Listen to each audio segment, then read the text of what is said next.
Muy buenas tardes, amigos y amigas del Pensador.io, y bienvenidos a un nuevo capítulo de Deslenguados, un programa que hacemos semana a semana para analizar la realidad, el contexto, aquello que nos está pasando en la política, en la economía, en la sociedad. Nos acompañan, como siempre, el arquitecto, gran artista, exdiputado Patricio Ales. Nos acompaña también el profesor de historia, doctor en comunicación estratégica, Hugo Cox. Nos acompaña la historiadora, doctora en historia, Patricia Arancibia Clavel. Y nos iba a acompañar, pero está tratando de conectarse, el abogado Pedro Barría. En algún minuto yo tengo fe que lo va a lograr y va a poder conectarse. Si no, vamos a comenzar con nuestra conversación. Esta semana ha sido una semana con muchas vicisitudes nacionales e internacionales. En lo nacional hemos tenido una propuesta de reforma previsional, otra más. Hemos tenido también vicisitudes del ámbito internacional, y así que el pie forzado para esta conversación hoy día, partiendo desde fuera hacia adentro, lo va a dar nuestro amigo Hugo Cox, como siempre. Hugo, el micrófono. Hola, buenas tardes. Antes de partir, quiero felicitar a Pato. Leí un artículo sobre el libro que te editaron sobre los croquis, y fue un artículo que me llenó de alegría de ver los conceptos que ese señor estaba transmitiendo. Felicitaciones, Pato, por tu libro. Muchas gracias. Muchas Ahí gracias. estamos compartiendo el artículo, está publicado en el Pensador.io. Quisiera agregar algo a lo que dice Hugo. Yo tuve el gusto de asistir al lanzamiento y lo que más me gustó fue, hoy día está muy de moda hablar del espíritu republicano, porque dado que estamos viviendo una etapa de gran polarización en Chile, de polarización política, fue muy grato encontrar en ese lanzamiento a personas de diversas posiciones políticas, de diversos pensamientos, todos en un ambiente muy grato, de mucho diálogo, de mucha conversación. Una persona como Pato que eh, está abierto justamente a ese diálogo, a una instancia que permite que todos puedan expresarse con respeto y con comprensión y respeto, digo, a la posición del otro. Por lo tanto, te felicito, Pato, no solo por el libro propiamente tal, que es una belleza, sino que por el ambiente que fuiste capaz de generar en ese lanzamiento. Muchas gracias. Muchas gracias. Escuchemos a Hugo. Muy agradecido. Mira, hay cosas que en el plano internacional nos están afectando enormemente. La guerra de Ucrania, Rusia-Ucrania, va a continuar. El alza de las materias primas va a seguir. La economía norteamericana, ¿no es cierto?, sigue ajustándose para poder contener su inflación. Acaba de subir su tasa en 75 puntos, que afectan a Chile directamente, que va el Banco Central, para el que cada día le quedan menos opciones para poder defender el peso. Corea, en la península de Corea, entre Corea del Norte y Corea del Sur, intercambiando misiles, y le toca, ¿no es cierto?, a Japón, que entra también en la misma dinámica. América Latina sigue convulsionada. El triunfo de Lula por un margen tan estrecho de 1,8% lo deja con poca maniobra de acción. Y es un proceso que está en desarrollo, muy complicado Brasil, con una división enorme, que va a costar mucho, a Lula le va a costar mucho gobernar. Todo eso se refleja en Chile. Se refleja en la inflación nuestra, porque parte de nuestra inflación interna, pero también en un alto grado de inflación externa. Y la caja de ahorro de Chile está media escuálida. Entonces, la complejidad del punto de vista de la economía es difícil. Por otro lado, hay problemas que son de carácter regional, que no tienen solución local. El tema de la violencia o de las bandas, ¿no es cierto?, que operan a nivel internacional. El tema, ¿no es cierto?, la migración, o sea, son todos temas que hay que tratarlo en términos regionales. No. Chile no tiene ninguna posibilidad de actuar solo. O sea, no va a solucionar los problemas. Y eso se ve reflejado en el comportamiento de nuestra élite política. Y ahí hay un problema que es grave, que nos afecta ya más directamente a nosotros. Primero, yo no quiero dejar a un lado la actitud del senador Latorre. Ese lenguaje de exclusión permanente hacia otro sector va generando lentamente procesos de separación, de separar aguas luego. Y es un dato que hay que tener presente. Lo que ocurrió con la actitud del Partido Comunista, que en el fondo tiró el mantel. El Partido Comunista tiró el mantel con respecto a la bajada de la diputada Cariola. Hoy el gobierno tiene, el oficialismo, muchos visos que va a perder la Cámara, la administración de la Cámara de Diputados. Y se va a armar un nuevo pacto administrativo. El próximo año la UDI asume la presidencia del Senado. Si tenemos la presidencia del Senado en manos de la oposición, tenemos la Cámara de Diputados en manos de la oposición, el gobierno se queda sin ningún margen de acción en la Cámara de Diputados, ni en el Senado, que ponen las urgencias, que ponen las tablas, con una recomposición del manejo administrativo de ambas cámaras. Pato, tú tienes bastante experiencia al respecto. Por otro lado, el gobierno como tal aún no logra dar el tono. Si ustedes se fijan, el discurso ambivalente del gobierno no puede seguir. O sea, tocó fondo, esa estrategia tocó fondo. Hoy día el gobierno está obligado a tomar decisiones, en uno u otro sentido. Si no lo hace, va a terminar en intrascendencia más absoluta. Lanza, ¿no es cierto?, una reforma previsional. No sabemos, ¿no es cierto?, qué es lo que va a salir del Congreso. Pero esa reforma tiene muchos componentes de lo que presentó Bachelet y el componente nuevo, que es el mismo organismo que tiene Uruguay. Y eso se discutió hace 3 años atrás en Chile. 3 o 4 años atrás se discutió una forma nueva y se recurrió al modelo uruguayo. Entonces, seguimos parchando con discursos que no son tales. O sea, se terminaron la AFP. Mentira.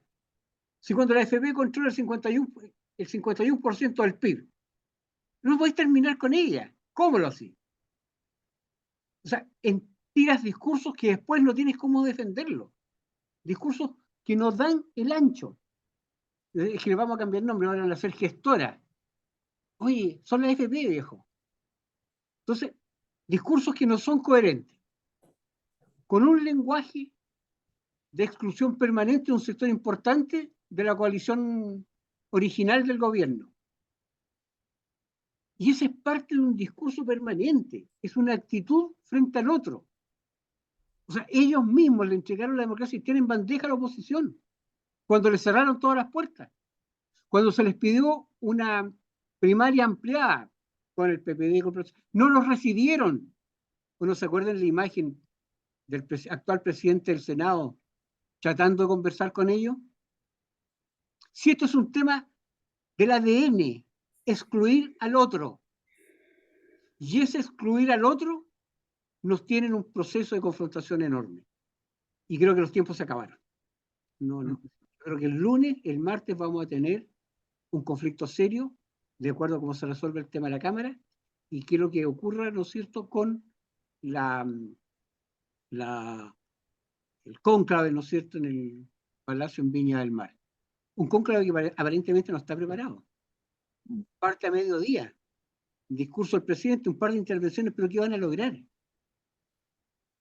Es decir, todo en el aire, todo tratando de tapar un hoyo, sin una planificación, sin un plan B. O sea, ¿cómo es posible que este gobierno se haya jugado todas sus cartas a un plebiscito que le fracasó y sin un plan alternativo?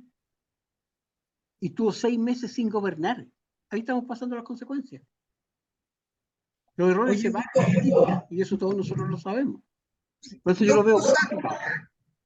Sí, dos cosas frente a lo que tú señalas. Perdóname, Álvaro y Pato, que meta la cuchara. Pero no más.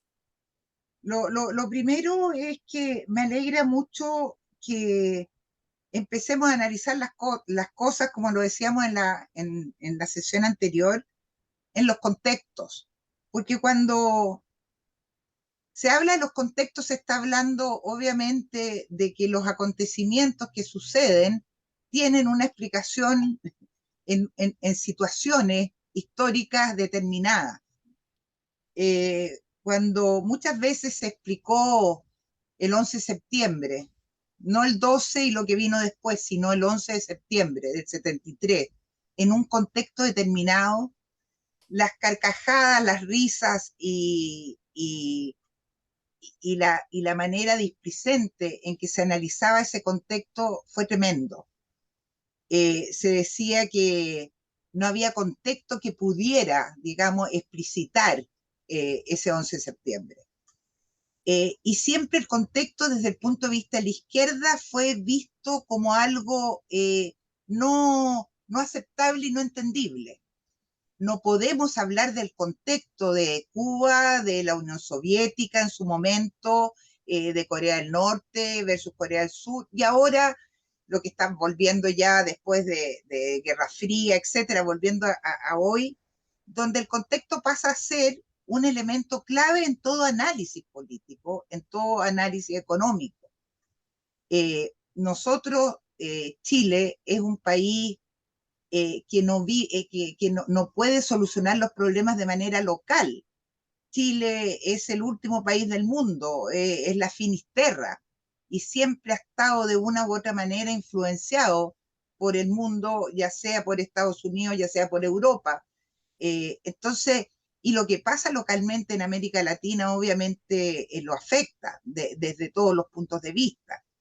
Y en un momento, ahora en América Latina, con lo que pasó con Lula y con Bolsonaro, es que también lo estamos viendo en una bipolaridad, digamos, en posiciones no intermedias.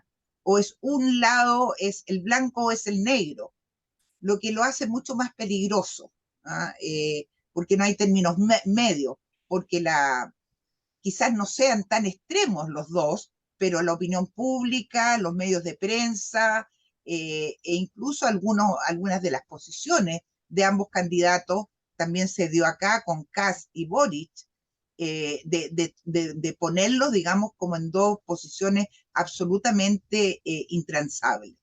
Dos proyectos de sociedad excluyentes. Cuando podrían encontrarse, si uno tuviera buena voluntad, quizás algunos elementos posibles de rescatar en ambos. Por ejemplo, el respeto, digamos, a la democracia, por poner uno básico. Entonces, desde esa perspectiva, lo primero que quería decir es que el contexto es muy importante. Es muy importante porque Chile no es un país aislado.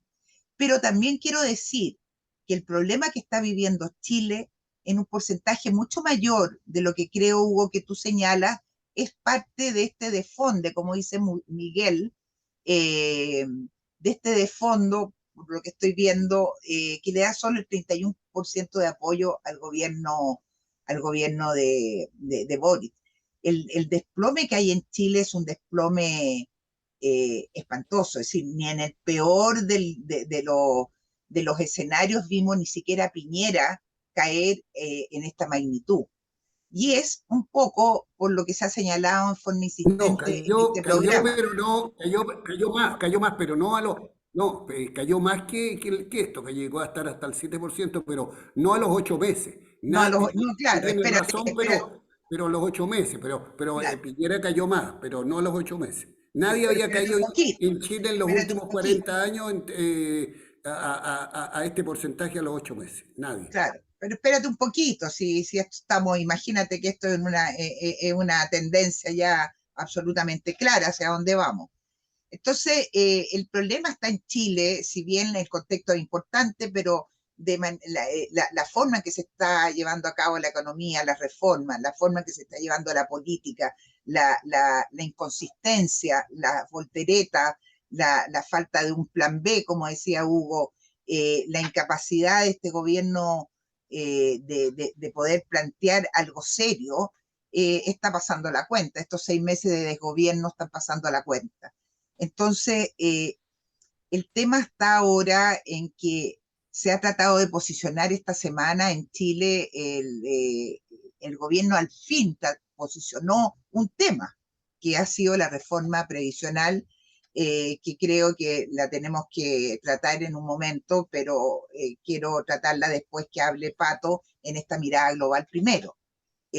Pero insisto que el tema es de contexto, pero sobre todo no de un mal, de un pésimo gobierno en cuanto a lo político, en cuanto a lo económico y en cuanto a lo social. Es decir, en cuanto a todo. Aquí nada se salva, lamentablemente, para Chile y para todos nosotros. Pato. Director, ¿qué dice? Adelante, Perdón. adelante, le toca a usted. Lo peor de todo es que el gobierno no instaló solamente el tema de la reforma previsional. Patricia tiene razón, estaría llevando la agenda del debate si hubiera logrado instalar la discusión sobre el tema de la reforma previsional, pero además instaló sus juicios de valor respecto al conflicto entre la democracia cristiana y el Partido Comunista, y el gobierno asumió una serie de juicios a través de su vocera y a través de la ministra del Interior. La ministra del Interior dijo que este era un episodio muy triste, en una declaración hoy día especial, que yo sé, hay una necesidad del gobierno de saludar el GAF, el escándalo que se produjo.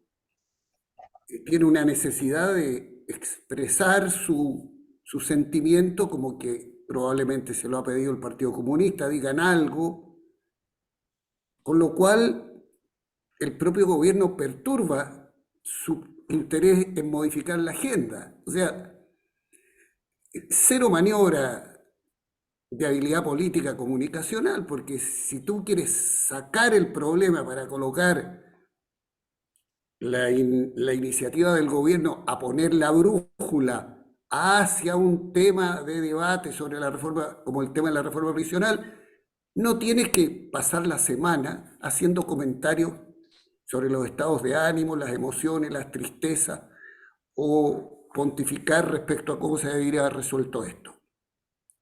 Lo grave es que esto no es solamente una señal de mal manejo de parte del gobierno, sino además hay una señal de pornografía política de parte del episodio entre la ADC y el Partido Comunista. Porque habían llegado a un acuerdo previo que no se cumple porque la ADC siente que tiene derecho a romper el acuerdo por lo que el Partido Comunista ha hecho. Y el Partido Comunista considera de que tiene derecho a ofender a la democracia cristiana y agredirla y pelear contra ella porque la democracia cristiana no quiere votar por ello. La verdad que los dos han procedido mal. Por eso digo que aquí hay una suerte de pornografía política, porque como la pornografía se basa en una deformación repugnante de un acto de amor y transformarlo en una especie de espectáculo grotesco, aquí el cobro de los acuerdos se ha transformado en el escándalo de esta especie de pornografía política en la que está la brújula de los partidos y la política chilena encerrada. Fíjense que ustedes pueden ver que desde el punto de vista de la acción, lo que hace la democracia cristiana no es un acto simplemente de la política, es simplemente de las peores pasiones humanas, de la venganza, que existe siempre en la política y que es utilizar la ruptura de un acuerdo político para expresar el enojo que tiene legítimamente. Es decir, tienen derecho a estar ofendidos por la agresión del Partido Comunista, que ha inventado, junto a otras personas y a otros grupos políticos, la acusación a Sergio Mico, sumándose a querellas de carácter criminal, diciendo que el encargado de derechos humanos estaba preocupado de violar los derechos humanos y que fue cómplice en las violaciones de derechos humanos durante las violencias del estallido. La agresión que hay hacia la democracia cristiana y hacia Sergio Mico es muy brutal, pero ese acto inadecuado del Partido Comunista, totalmente injusto, abusivo, donde hacen abuso de la política, la democracia cristiana lo toma para hacer uso y abuso, atropellando el acuerdo que tenía. Es decir, lo que hace es un acto su acto de enojo lo transforma en la ruptura del pacto. Entonces, Pero Pato, ¿de qué democracia cristiana me hablas? Porque la democracia perdón, Pato, pero ¿de qué democracia cristiana me hablas? Porque la democracia cristiana que firmó el acuerdo hace X tiempo no es la misma de hoy, porque la democracia cristiana ya no existe. ¿Me entiendes? bueno, La democracia cristiana ahora nadie es el mismo de ayer, y menos en la no, pero política, y menos en la política como esta, que cambia todos los días, y menos en la democracia cristiana, donde se han ido retirando una serie de dirigentes demócratas cristianos y que hoy día llegan al escándalo de estas otras expresiones de pornografía política, en que al único militante que la democracia cristiana logró elegir para la Convención Constituyente, entre todos los miembros de la Comisión Constituyente, el único que dio la cara por los principios históricos de la democracia cristiana y llevó la voz de la democracia cristiana. Hoy día la directiva ha decidido castigarlo y está sancionado y suspendida su militancia, renovable la suspensión para la próxima cuando se vence el plazo.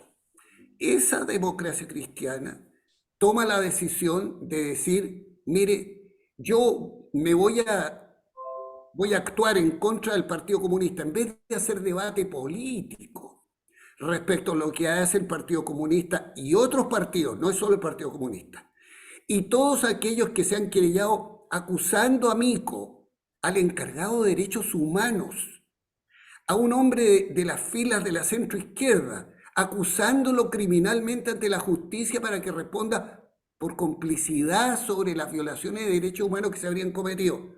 La democracia cristiana, ese acto inadecuado que hace el Partido Comunista, injusto, abusivo, la democracia cristiana tendría que haberlo sometido al debate político y haber sacado al pizarrón a todos aquellos, y si quería hacerlo con el Partido Comunista, que lo hiciera.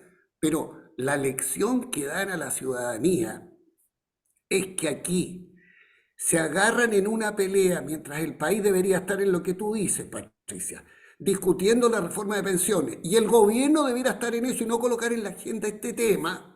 Termina esta pelea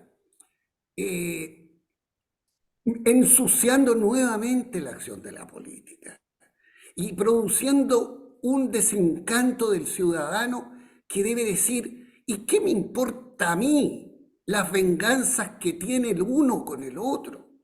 El ciudadano que le están discutiendo ahora sobre el 6%, sobre los aportes, lo heredable, el monto de la pensión, el discurso del presidente, todos los días en la noticia el debate sobre la tristeza, dice la ministra del Interior. Yo pensé que era una emoción respecto a los niños que habían muerto en Ucrania, o los 263 niños que acaban de ser personas que fueron detenidas ayer en Palestina de nuevo, o tristeza por el triunfo de Netanyahu, que bien decía Chaulson hoy día en Twitter, es la mirada más extrema para resolver los problemas en ese polvorín del cercano oriente. Pero la tristeza es por el tema de la mesa de la Cámara de Diputados. Oye, ¿qué nivel de política estamos llevando? Yo digo a la ciudadanía, y no me quiero alargar más porque podría hablar largamente, la ciudadanía debe estar pensando, ¿sabes qué? No puedo entender a los políticos. ¿Cómo puede ser que la democracia cristiana, con los problemas que tú misma señalas y que todos estamos viendo que está viviendo la democracia cristiana, se acaba de ir su candidata presidencial? No era precandidata, la que fue la candidata presidencial que después la bajaron, se acaba de retirar del partido. para fundar otro partido. Se fue el ministro Jorge Burgos. Se han ido destacados militantes y está preocupada de castigar al único militante en la convención y preocupada de pelear con el Partido Comunista, rompiendo el acuerdo de la Cámara de Diputados. Mira, el país no se va a caer porque elijan otro presidente de la Cámara. Yo lo único que lamento, si se trata de hablar de tristeza, porque yo no tengo tristeza institucional, ni tengo tristeza por la democracia, porque gobierne Chana o Juana. Si la Cámara de Diputados se rige por un reglamento aquí, ni siquiera mandan las urgencias las pone el gobierno y tiene que someterse la Cámara de Diputados por obligación constitucional y la ley orgánica del Congreso, no tiene ni una posibilidad. Me da lo mismo que gobierne Chano o Juana. Yo lo siento por la diputada Cariola como ser humano, no como militante, como persona, porque encuentro que la han basureado, la suben, la bajan y después su propio partido la retira. ¿Por qué no sometieron a votación, por último, para evidenciar quién votaba políticamente rompiendo el acuerdo? Que hubiera sido lo correcto que debería haber hecho el Partido Comunista. Entonces, ¿qué se trata de esto? Usar la política y la institucionalidad de un aparato del Estado, de uno de los poderes del Estado, que quiere prestigiarse, esa institución que quiere prestigiarse, usarla para las venganzas interpartidos, porque esto no resolvió nada. O sea, esto no resolvió el problema de Sergio Pico. Yo no creo que el tribunal, cuando vea la causa criminal contra Sergio Pico, va a decir, ¿y qué dijo la democracia cristiana? Porque, qué interesante el antecedente que la democracia cristiana no quiso elegir un comunista. O sea, esto no ayuda en nada a Mico. Al contrario, yo creo que hasta lo problema a Mico. Entonces, esta es la forma en que los políticos enseñamos política al país. Esta es la forma en que represtigiamos el Congreso. Quiero, antes de darle el paso a Hugo, dar un par de intervenciones de Miguel Concha, que nos está acompañando en el panel. Señala primero, por ejemplo, a propósito de la división, que el Frente Amplio acusó que el laguismo había impuesto a Carolina Toá y a Analía Uriarte en el gabinete de Boric. Y también señala, a propósito de lo que estaba comentando Patricio recién, que el PC no se resiste de haber estado ganando hasta el minuto 90 y que los descuentos termina perdiendo 4-0. Y remata con el 62% del rechazo el 4 de septiembre. Y yo quería decir un par de cositas a propósito de esto, precisamente, porque tiene razón Patricio. Esto no le hace bien a la política y los ciudadanos esto lo ven con muchísima desconfianza, aumenta la desconfianza. Primero por el eufemismo de decirle que se rompió un acuerdo administrativo. En una Cámara de Diputados, que es un poder político, no existen los acuerdos administrativos. Esto es político. Perdona, te voy a suscribir. Mi experiencia como vicepresidente de la Cámara, esto es un acuerdo político para tener el cargo cuyas reglas administrativas están fijadas por una ley que se llama Reglamento de la Cámara de Diputados. Por lo tanto, no es cuestión de decir que esto es un acuerdo administrativo. No, esto no es un acuerdo administrativo, esto es un acuerdo político, y cuando lo firmaron en marzo sabían perfectamente bien con quién lo estaban firmando. Entonces, que las circunstancias pueden haber cambiado después del 4 de septiembre es otra cosa, pero aún así sabían con quién lo estaban firmando. Ahora, en términos generales, yo diría que romper los acuerdos, por administrativos o políticos que sean, en general romper acuerdos es una mala señal para la democracia. Significa que entonces ¿en quién puedo confiar? No se pueden confiar en nadie. Y si no pueden confiar entre los políticos, para lo que Pedro Barriga nos ha estado predicando todo este tiempo, que tiene que ver con enseñar a convivir al país a partir de un lugar que es para la convivencia. O sea, perdona, Álvaro, romper los acuerdos, romper un acuerdo justamente en el instante que se está buscando el más grande esfuerzo de acuerdo para el proceso constitucional nuevo.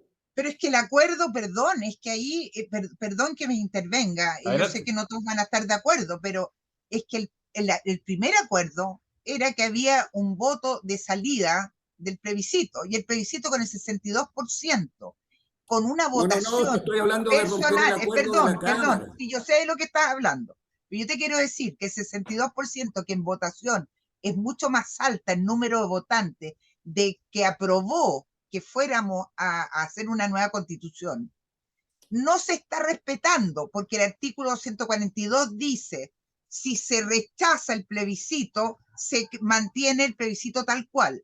Si ya en esa cuestión tan básica se está rechazando un acuerdo, ¿qué me pides tú? Que la gente acepte acuerdo administrativo. Si ya este gobierno, desde el día 1, no ha cumplido ningún acuerdo de nada, no ha cumplido su palabra en nada, no ha hecho absolutamente nada en 6 meses, no ha cumplido nada de sus promesas, ninguna. Porque si Sí, tú me nombras una, yo te diría, ya, yo ok, te nombro una. una. Yo te Entonces, nombro una. Yo te nombro nómbrame. una. Te nombro lo que se refiere a campamentos y a vivienda y tomas de terreno, donde dice en la página 109 y 110, el gobierno ha cumplido con la decisión de que si le usurpan un terreno privado a un privado, la toma de terreno no será desalojada. Letra I, página 109. Dice, no habrá desalojo de tomas. Y han cumplido con la ilegalidad de que no hay desalojo de tomas. Ya, imagínate, pero por lo menos. Cumplieron en eso. ya, cumplieron al revés, pero en fin. Cumplieron, yo te Pero digo que entonces, cumplieron. ¿de qué estamos hablando, Álvaro? Y te dejo el tiro la palabra. ¿De qué estamos hablando? Es que tú sabes que aquí me viene la pasión de Pato Ales a mí. ¿De qué estamos hablando? Estamos hablando de respeto básico, ¿ya? A normas básicas que el gobierno no ha respetado, la autoridad máxima de este país no ha respetado.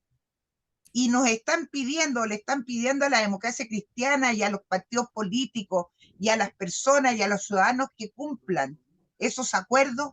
Por favor, por favor, tengamos un poquito de dignidad. Hugo Cox estaba levantando la mano. Sí, interesante la discusión que se ha generado. Yo creo que aquí es parte del por qué estamos acá, o sea, la degradación de la élite política o quienes ejercen la política ha sido permanente durante los últimos 20 años. O sea, esto no es nuevo, si esto es consecuencia de algo que se venía arrastrando. Y pues es parte de la guerrilla eterna que hay en la política, o sea, y eso va a seguir y va a continuar.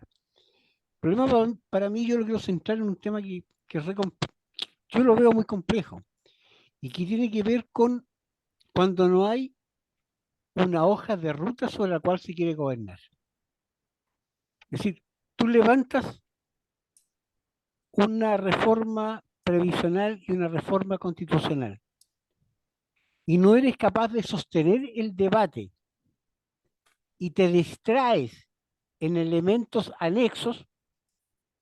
Mi pregunta es, ¿tengo un plan de gobierno?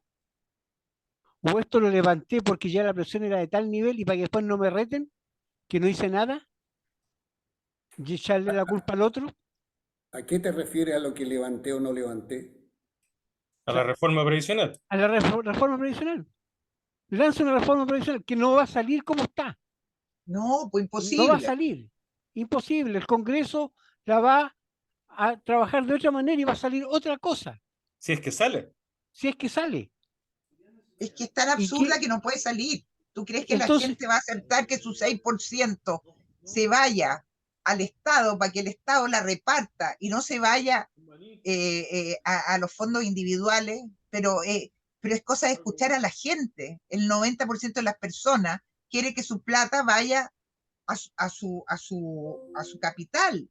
Esta idea de la solidaridad con la plata de los impuestos, porque la solidaridad está en eso, en los impuestos. Nosotros pagamos impuestos para poder entregar, ¿no es cierto?, a los que no tienen, para que el Estado redistribuya, pero no le estamos pidiendo ese 6% a los propios trabajadores para pasárselo al Estado y para que el Estado, quién sabe cuándo, si es que, cómo lo administra, se lo vaya a entregar, quién sabe en cuántos años más a cada trabajador. Eso no va a ser aceptado, yo te lo firmo que no va a a ser ver, aceptado, sobre todo después de a ver, tantos años eh, de me, una me, política clarísima en que la gente sabe que la plata es de ellos y que no es del Estado. a ver, dos cosas que quiero tomar en consideración. Primero, el gobierno no tiene la fuerza política para imponer ningún tipo de reforma hoy en día. Sí, Tiene un Congreso que es adverso y tiene una situación pública distinta. Es decir, aquí la gente reclama la plata es mía y a mí me la dan. Y eso está, o sea, no va a tener la defensa del público, de las personas, de la ciudadanía en la calle, defendiendo este tipo de reformas. Es un dato. Por lo tanto, es un buen saludo a la bandera. Yo prometí que iba a decir, lo hice, pero yo no le veo mucho gollete a esa reforma. Pero más allá de esto, el problema es que aquí la democracia está en peligro. Cuando no hay líneas claras sobre las cuales estamos actuando, cuando tengo un Congreso que actúa como actúa, que tengo un Ejecutivo que actúa como actúa, cuando tengo la complejidad absoluta en el plano económico y en el plano de la seguridad pública, en que no hay una arquitectura de seguridad pública, todavía ni siquiera se empieza a conversar, la democracia está en peligro. Yo creo que ese es el tema de fondo. Hoy la democracia está en peligro. Yo te digo efectivamente que hay peligro sobre la democracia, ¿me permite? Porque, Adelante. mira, yo digo, la democracia cristiana, cuando hizo el acuerdo hace 8 meses, en el 2022, con el Partido Comunista para elegir a un diputado comunista en la Cámara, ¿no sabía cuál era la postura del Partido Comunista respecto a la violencia? Es que eso es lo que La decía democracia delante, sabían cristiana, perfectamente. la democracia cristiana no conocía cuál era el comportamiento de sus militantes durante el estallido respecto a la violencia. La democracia cristiana, cuando tomó esta decisión, no sabía lo que dijo el Partido Comunista respecto al acuerdo constitucional en el 2019, que lo pateó y dijo que era espurio. La democracia cristiana no leyó los diarios que leímos nosotros, donde el Partido Comunista amenazó con que iba a rodear, a envolver a la constituyente para guiarla con una pata en la calle. La democracia cristiana, cuando firmó el acuerdo con el Partido Comunista para elegir un militante comunista, no sabía lo que eran las opiniones de los detenidos que habían hecho actos de violencia y que aparecían de acuerdo al Partido Comunista como presos políticos. No conocía la democracia cristiana ese juicio del Partido Comunista. No conocía la democracia cristiana y sus dirigentes lo que habían hecho, lo que habían dicho la dirigencia comunista respecto a lo que eran las conductas de carabineros, no la conocían. Entonces, cuando yo digo, ¿cómo funciona la democracia? Si tú me rompes el acuerdo cuando te viene pataleta, y discúlpeme, la ofensa, la agresión y la acción que se hace de parte del Partido Comunista contra mí, junto a otros dirigentes políticos y otros partidos, es una acción miserable. Eso no es postura política, esas son venganzas, son agresiones, por cuentas históricas o por cuentas presentes, y además provocaciones. Entonces le pregunto al Partido Comunista, ¿usted no sabía cuando usted llegó a acuerdo con el Partido Demócrata Cristiano cómo pensaba la democracia cristiana? ¿Usted no sabía que Sergio Mico era militante demócrata cristiano? Le pregunto al Partido Comunista, ¿usted no sabía de que le estaba pidiendo el voto a quien, según usted, tiene actos criminales en contra de la violación de derechos humanos? ¿Usted no sabía que Sergio Mico estaba de director de los derechos humanos cuando se estaban produciendo esos actos de violencia que la democracia cristiana repudiaba y que usted como Partido Comunista los apoyaba? ¿Usted no sabía cuando le pidió el voto y cuando llegó al acuerdo? ¿Cuál es la novedad respecto a estos comportamientos? Entonces, la lección que terminan dando es una lección que la democracia, como dice Hugo, no funciona bien cuando no hay partido político. ¿Cuál es la esencia de la democracia? La posibilidad de elegir entre distintas opciones políticas. Esa es la esencia. No es la libertad, es la posibilidad de elegir. No es la amplitud, es la posibilidad de elegir, de que yo elijo por gente que piensa distinto ideológicamente sobre la conducción del país. Por eso puedo decir que no hay democracia en Cuba, porque me hacen votar, o en la Alemania socialista, que había 4 o 5 partidos inventados, pero todos tenían que jurar y firmar a favor de una constitución que defendía el sistema socialista. Usted en democracia puede elegir a alguien de izquierda o de derecha, alguien que piense en el socialismo o en el libre mercado. Esa es la gracia de la democracia. Y eso lo hacen partidos políticos. Los partidos políticos han dado una pésima lección con este episodio. A ver, Álvaro, Sí, bueno, me Patricia y después gustaría Hugo. preguntarte a ti y preguntarle a Hugo, a raíz de lo que justamente señala Pato y señaló Hugo hace 3 minutos atrás. ¿Qué significa que esté en peligro la democracia en concreto? Hugo, responde nomás. mira, ¿O tú? Yo respondo después, que Hugo había levantado la mano antes. a ver, cuando yo digo la democracia está en peligro, digo que podemos caer en un proceso de ingobernabilidad permanente. Y los populismos están a la orden del día. La solución fácil frente a un problema complejo. Italia ya nos entrega ciertas señales. Francia también entrega señales. España lo mismo. Con la diferencia que pusiste el ejemplo que tienen los tres regímenes parlamentarios que permiten darle continuidad al país. Pero acá no. No, pues aquí es Acá no. presidencialista. Entonces aquí tú extremas la situación y va a salir alguien que en 30 segundos va a eliminar la UEF y la gente lo va a creer. Y nos vamos a meter en procesos de ingobernabilidad absoluto. Sabemos lo que pasa cuando los populismos triunfan y están. Aquí dan paso. Eso para mí, yo no estoy hablando de golpes de Estado ni nada por el estilo. Yo estoy hablando de que la democracia deja de ser cuando los populismos triunfan.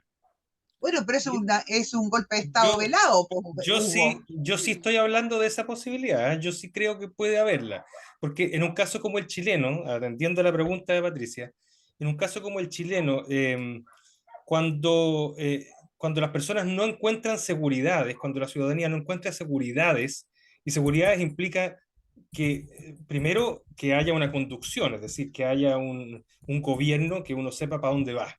Esa es la primera seguridad. Pero al mismo tiempo, tener la sensación y la emoción, aquí las emociones, hago clases de gestión de crisis y una de las principales cosas que les digo a los alumnos, Hugo fue alumno mío en esto, así que, y les digo, la gestión de crisis es la gestión de emociones. Aquí no estamos hablando de razones, no estamos hablando de lógica. La gente cuando tiene miedo actúa con miedo y toma decisiones muy profundas con miedo. Cuando el miedo campea y no tienes quien te dé seguridad en ese contexto de incertidumbre, entonces normalmente la reacción de las personas es a ceder voluntariamente sus libertades y derechos para sentirse protegidos. Y eso es Interesante muy eso, ¿no? peligroso. Y eso es muy peligroso. Incluso aún más, si ustedes se fijan, yendo a eso mismo, cómo han ido cambiando los hábitos por temor. O sea, ¿cuánta gente sale en auto después de las 10 de la noche? No, Nadie. Muy pero vamos poca. a algo súper concreto. La macro zona sur, hoy, lleva cuánto tiempo en estado de emergencia, la gente no solo ya se acostumbró, ya casi no puede sentir, o sea, siente que no puede vivir sin estado de emergencia, siente que no puede vivir sin tener algún grado de protección más allá de lo que la Constitución le da. O sea, ya se acostumbró a ceder sus libertades. Eso extendámoslo a la sensación de miedo que tiene todo el país. Y cuando yo digo que es malo para la democracia, por ejemplo, que se, que se, que se cedan, o sea, que se dañen las confianzas cuando no se respetan las personas y los acuerdos, estoy apuntando en ese contexto, en un ambiente donde ya las confianzas están tan dañadas que yo estoy dispuesto a ceder mis libertades para sentirme seguro. Eso es lo Ana peligroso. Margarita, Ana Tarbucos Sí, dice de que me gusta piensa que no es improbable un golpe de Estado en este sí. contexto. Yo estoy en desacuerdo, ¿ah? A mí me gusta que Ana Margarita, ya, porque yo iba a decir que ella, que es psicóloga, era importante que ella diera su opinión. Y antes de que digas tú por qué no, Pato, quiero decir, ¿se acuerdan de la famosa frase de Brecht, no? Es de Brecht, creo que decía que le Primero pase, era a mí, primero le pasa primero al era, del lado, al vecino. Bertolt Una Brecht. compañera de colegio, de curso, de banco mía, la Carmen Phillips, fue atacada hace 2 semanas, le quemaron el fondo completo, la casa, que yo había estado muchas veces allá. Amiga, digamos, amiga, es como yo he tenido que, ya les conté, que enrejar mi casa completa con cerco eléctrico. Entonces, el tema de la inseguridad ha llegado a tal punto que nos está llegando a nosotros. Ya no es un asunto que le llegaba a otros y nosotros hablábamos de otros, sino que está llegando a nosotros, a cada uno de nosotros, a ti Pato, a ti Miguel, a ti Ana Margarita, a ti Hugo, cada día a más personas cercanas a nosotros mismos. Entonces, obviamente que uno empieza a actuar con miedo y el miedo te hace, es una emoción muy negativa en cuanto a cómo tú actúas frente al miedo, porque no es lo mismo actuar con racionalidad que actuar con miedo. Uno no sabe. Yo frente al miedo y tengo una pistola en Sí, mi casa que no tengo, puede que sí, dispare y puede que mate a alguien. De pero verdad, de eso miedo. somos nosotros, eso no significa golpe de Estado, esos son nuestros sentimientos. Yo creo que no hay condiciones porque los golpes de Estado se dan con la fuerza y no hay Autogolpe de ninguna Estado fuerza, del gobierno, sino yo no no, estoy hablando de un no, golpe de Estado de la derecha, estoy hablando de un autogolpe de Estado de la propia bueno, izquierda. Ah, no, eso yo lo yo descarté. estoy hablando de golpe de Estado y los golpes de Estado pueden ser de izquierda o de derecha. Y Sí, aquí hemos claro. tenido golpes de Estado de derecha. Hasta ahora no hemos tenido más golpes de Estado que el esfuerzo de una semana de Marmaduke Grove, que tú sabes mejor los detalles de eso. En realidad, yo creo que no va a haber golpe de Estado ni de izquierda ni de Y el derecha. de Ibáñez no fue de Pero derecha. Y el déjame de, fundamentarlo, perdóname, el de Ibáñez no fue de derecha. déjame fundamentarlo. Ya. Porque no, pero bueno, no era de izquierda don Carlos, por lo menos, en todo No, caso. no, pues no, pues no, pero el Ya. del 30, el del 27, obviamente Bueno, que no era bueno, de pero derecha, hablemos era de del leyes sociales, 2022, después hablamos de eso. hablemos del 2022. Yo creo que el gobierno para dar un golpe de Estado necesitaría imponerse por la fuerza para poder asumir sin restringiendo la libertad y el ejercicio de la democracia y cerrando el Congreso. No Pero tiene lo ha ninguna intentado, pues. condición, no, pero déjame fundamentarlo. Digo que no hay ninguna condición, no tiene ninguna condición de fuerza, nada, ni de sus ministros, ni de sus ayudantes, ni de los choferes para poder dar un golpe de Estado, porque no lo van a apoyar ninguna de las fuerzas policiales y ninguna de las fuerzas armadas para hacer una cosa de ese tipo, y no tienen fuerza propia, que es la otra manera de dar golpes de Estado. Segundo, desde un punto de vista de un golpe de Estado de derecha, yo creo que los militares, las Fuerzas Armadas, están todavía recién están procesando a gente para que vayan a entrar. Hace poco entró Hernán Núñez, ya ni siquiera entró a Punta Peuco, entró a la cárcel de Colina. Y se están juzgando todavía militares, de manera que no van a meterse en una aventura donde además la derecha los dejó solos, encogiéndose de hombros, diciendo a los milicos se les pasó la mano, y como si los civiles de derecha no hubieran tenido ninguna relación con esto. No van a querer ser celebrados como por la derecha como héroes durante un día y como presos durante una vida entera. No están las condiciones, en mi opinión, para que las Fuerzas Armadas se metan en una aventura ni de izquierda ni de derecha. Y nadie tiene fuerza propia para una cosa así. Así que yo creo que viene algo de otro tipo, que es una situación de crítica, como la que señala Hugo, que es de inestabilidad, dificultad de gobierno, ineficiencia, incumplimiento, desencanto, abandono de la política y A una ver, pérdida del interés de la no ciudadanía usemos, brutal no, por volver a participar en procesos. Pato, no usemos el término golpe de Estado en el sentido, digamos, sociológico o de cientista político del término, como conocemos un golpe de Estado, como fue el del 11 de septiembre o el que fue el de Ibañez el 27, que fue también distinto, porque no fue como el del 11 de septiembre, el del 27.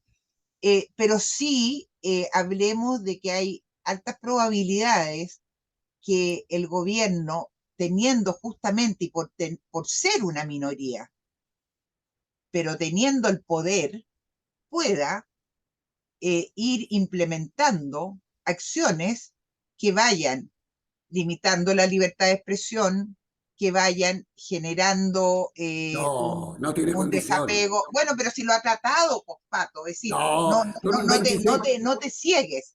pero Ha con un intentado, le ha 26% ido mal. con un 26% de aprecio. Pero imagínate, Bueno, pero lo ha intentado. Si la gente que pero tiene minoría, Allende le hicieron a ver, golpe de ¿quiénes Estado y son los tenían... que han hecho la revolución siempre? Siempre ha sido una minoría. Acuérdate que los mencheviques y los bolcheviques. No, Acuérdate, los mencheviques eran bolchevique fueron la mayoría y bolche quiere decir grande. Son justamente exacto, los de la mayoría, no los de la minoría los que hicieron la revolución. Son A ver, los exacto. bolche. No, los a ver, bolcheviques eran la minoría, No, eran la la minoría. mayoría, para la No, mayoría. Por eso se llaman no, bolche, porque son los no. más grandes. Bueno, ya, Es al el nombre revés, en es el nombre en dieron ruso. vuelta el término, pero en fin, no vamos a entrar en esa discusión No, no, la palabra epistemológica. rusa bolche se dice, quiere decir grande. Cuando dice café grande, dices bolche. Sí, pero eso fue después, llevado, pero después si quieres te hago, entramos en ese tema. Lo que te quiero No, decir, el que que tuvo las curso en Rusia minorías, fui yo. siempre las revoluciones han sido hechas por una élite minoritaria, las revoluciones marxistas y las revoluciones de izquierda. ¿Cuándo has visto tú que una revolución de izquierda se haya hecho por una mayoría? La No, izquierda lo que ha siempre. hecho No, es no, no. Estás oprimir a la confundiendo. mayoría, es lo No, que ha hecho Patricia. siempre.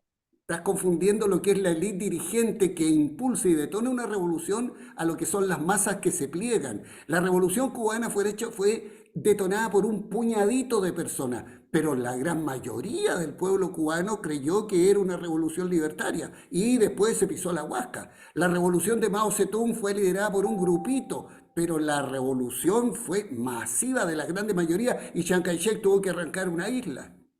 Yo te digo, te sigo insistiendo que yo creo que quienes tienen en este momento el poder tienen las posibilidades de manejarse de tal manera de ir lentamente teniendo cada vez más poder y sin que la gente se dé cuenta, adquiriendo un poder cada vez mayor que permita que ellos se conviertan en este populismo que habla Hugo, que la gente al final, por miedo, por cualquier razón que queramos inventar, van a tener que decir amén. Van a tener que decir amén. Y ese es el peligro. Entonces, yo no creo que sea un golpe de Estado con armas, a no ser que obviamente la mayoría silenciosa salga a la calle y ahí se dé cuenta. Dime. Adelante. oye, a ver, yo quiero un poco ir centrando la discusión. Una expresión que populismo ya ha centrado y en lo que terminó El Salvador, con Bukele. Bukele es producto de... Bukele es producto de una situación de ingobernabilidad que tenía El Salvador. Claro. ¿Y en qué está terminando? E incluso entre medio de ese populismo, yo voy a lanzar las criptomonedas. O sea, viejo, si llegamos a eso, los países se terminan, dejan de ser países y se transforman en Salvador. Por el lado opuesto, Nicaragua.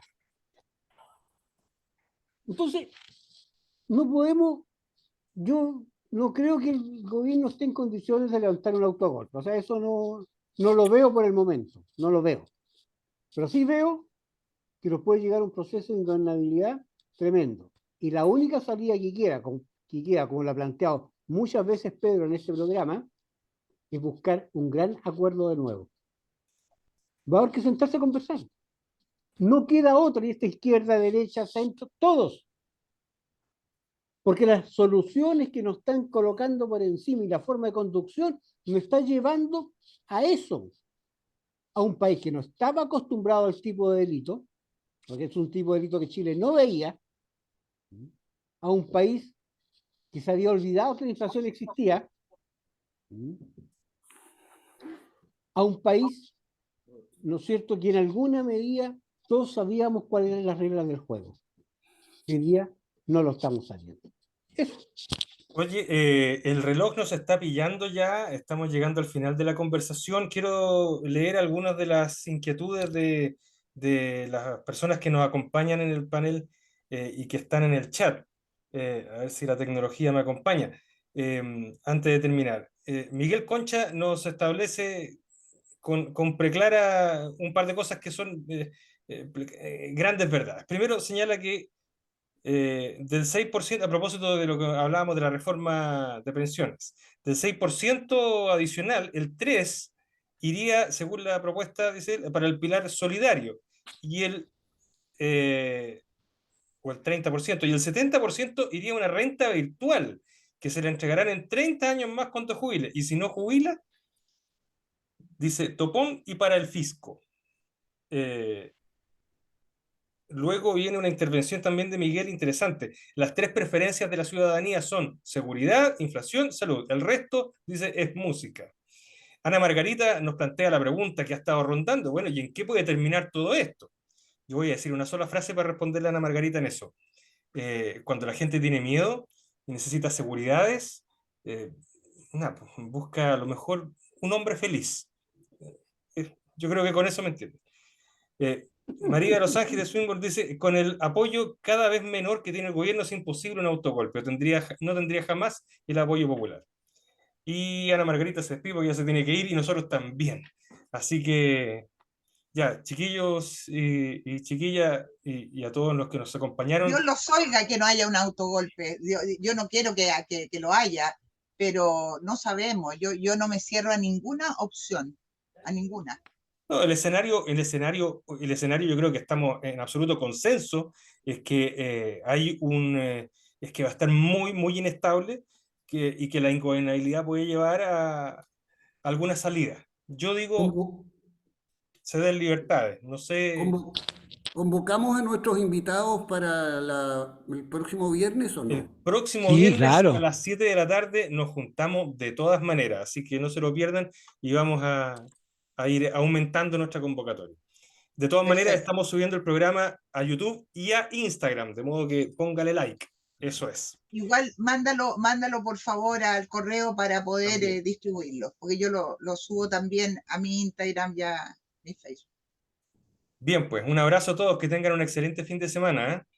Igual. Chao. Igual, Chao, ha sido chao. muy Adiós. Oye. entretenido.